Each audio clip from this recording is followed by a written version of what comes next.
Hey everyone, welcome back to another video. Today's video is a bit of a longer one. I'm hoping that you'll be able to see the whole process of a portrait sketch like this. And I won't be talking the whole time, but I'll jump in here and there and talk about what I'm doing. So this is a quick portrait sketch that I completed in roughly an hour and a half. I love doing these short ones because you have the chance to play around with color, form, and paint in a different way than you can with the longer ones, like the flowers in my last video where it was very structured in terms of how I worked through each stage. And in the end, it's just nice to mix things up from painting to painting and work with different lengths, different color constraints, and playing around with a different face here too. To start this painting off, I've decided to just jump in with a quick charcoal drawing. I mapped the big parts of the head first with simple lines. I mainly want to get an idea of how big the head's going to be, the rough line of the contour, and the size and shape of the big shadow shapes. I think I spent about 5 minutes on the drawing in total, but as I move ahead here, you'll see that I continue to draw even with the paint. One sort of general tip for drawing is that I don't use just the size and shape of the features to get proportions. I also use the size and shape of shadows and halftone shapes to help me see the proportions correctly too. That's why you won't see an eye near the beginning. You'll just see the shadow shape that's created by the eye and the eye socket. Another thing I use is comparative measurement, so that's how big one component of the face is compared to another. Maybe I can do a specific video about that in the future. Let me know your thoughts in the comments below there. More recently, for these little sketches like this, I really like doing a thin layer of acrylic before adding the final oil layer on top. I just add some water to thin the acrylic paint, and this easily mimics my usual oiled painting process, which for instance you could see in the previous video of the white flowers. I wouldn't do this on a larger oil painting, but there's a definite advantage with acrylic because it will dry in just a couple minutes and then I can paint right on top. This also allows me to draw more, as it would in my underlayer in general, and estimate rough colors and value relationships before moving on to the final oil layer.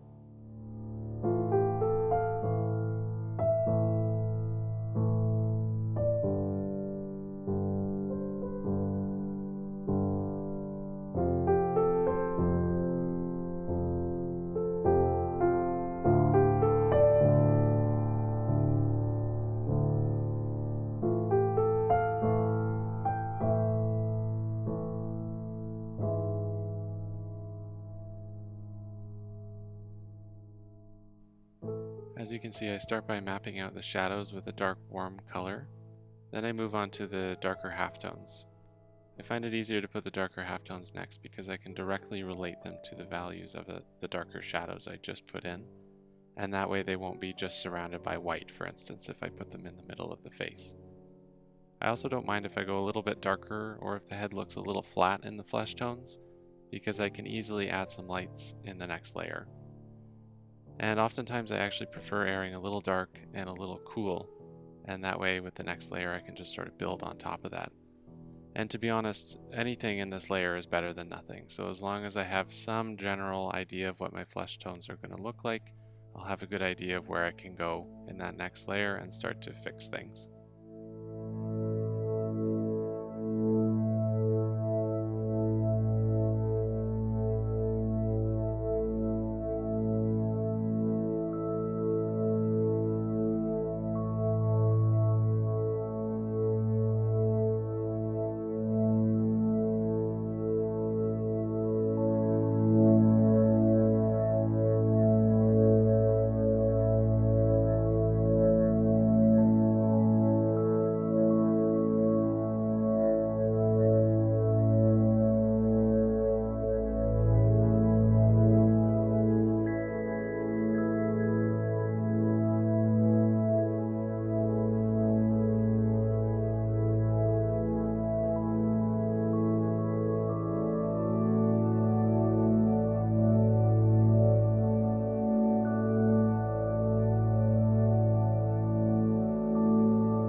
So as I start the oil painting layer now, you'll basically see that I repeat the process for the beginning stages here.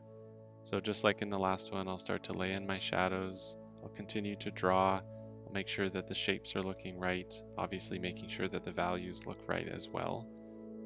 I'll also be keeping my shadows relatively thin, just like in that first layer, but at this point I'll start to paint my lights much thicker, so I'll likely be adding very little oil or any medium to them. And actually with this painting I made the darks a little bit too thin by adding a bit too much oil. You might be able to see it here or there, which makes it very difficult to add paint on top of. So if I did it over again, I'd add less oil and a little bit more spirits to the mixture. So the spirits would evaporate and then allow me to add a little bit of paint on top much more easily.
So at this point we can talk a little bit about my flesh tone mixtures.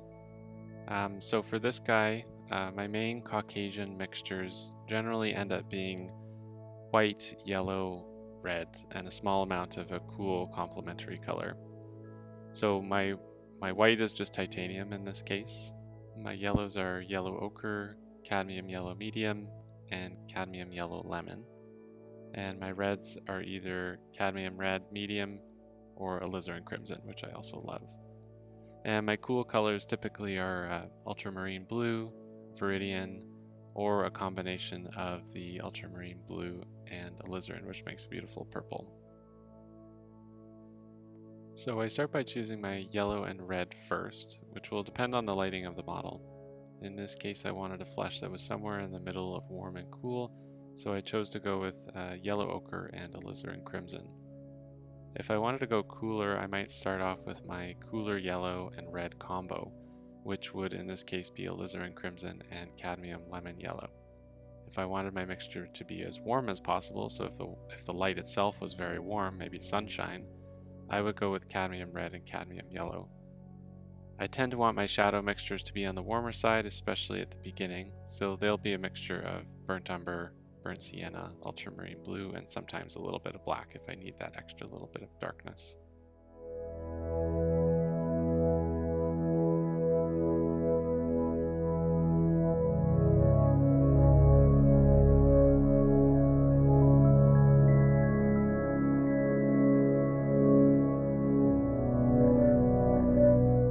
As I start to mix some of my darker flesh tones to begin, you'll see that I start with a mixture of the red and yellow.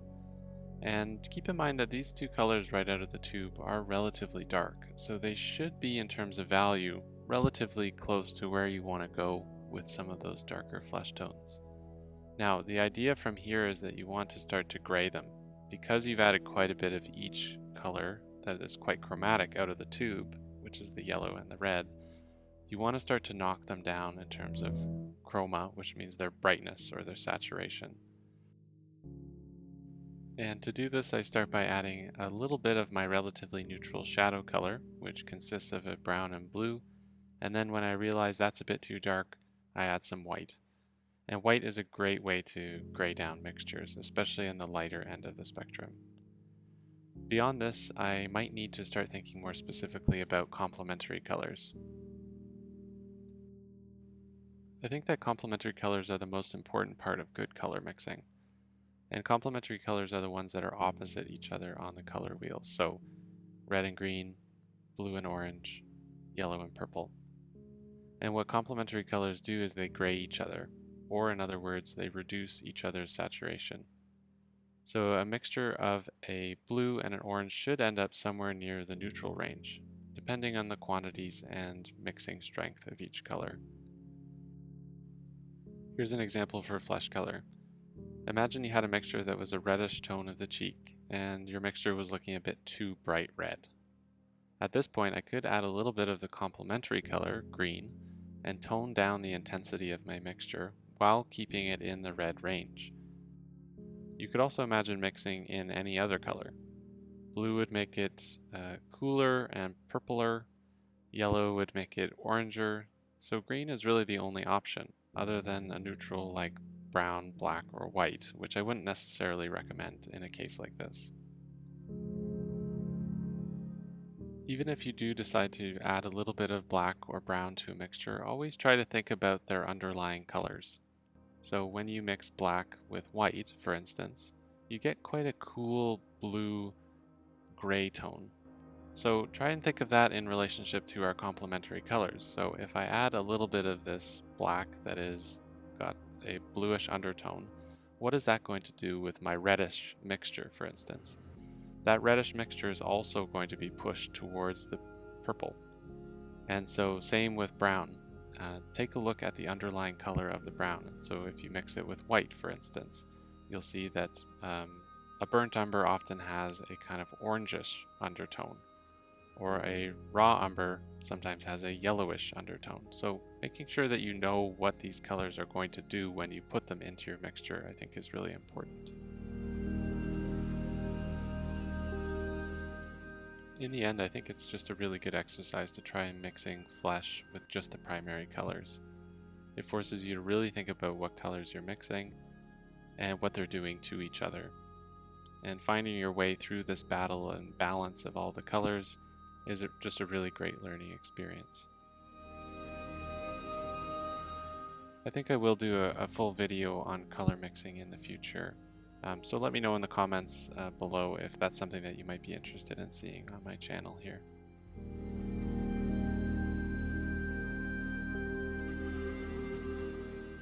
From this point onwards, I'll finish up the ear and then just end up doing a lot of fine tuning.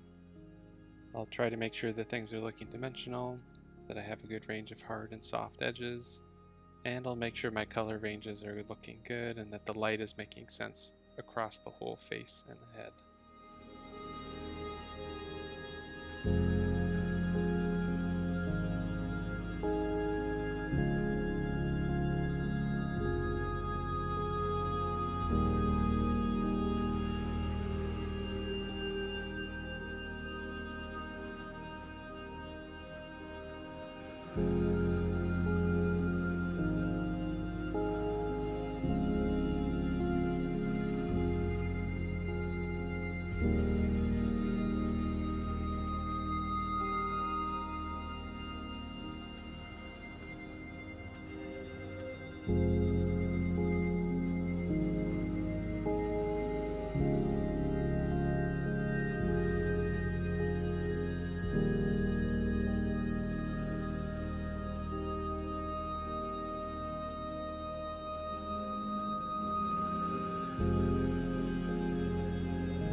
I hope you all enjoyed the video. Thanks for watching.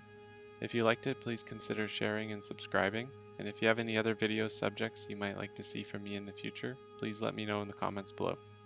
Thanks for watching. See you next time.